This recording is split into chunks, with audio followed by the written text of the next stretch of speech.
and welcome back to my channel.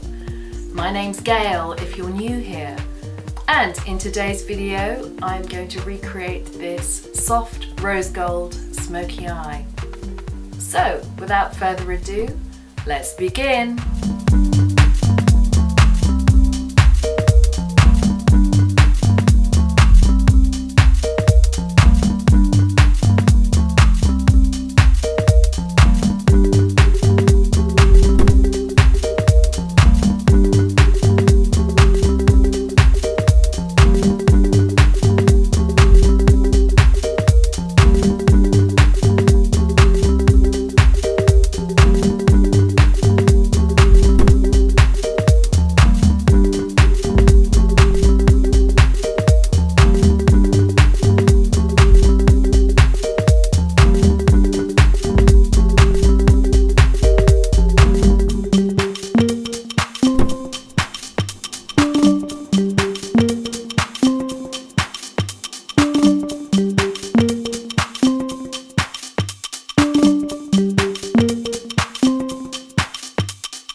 to add a little topper, bit of MAC lip gloss.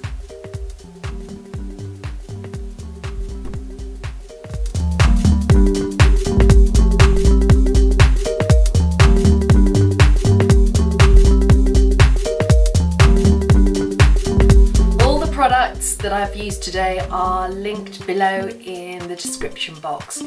If you enjoyed this video, please give it a thumbs up, and if you'd like to see more, please consider subscribing.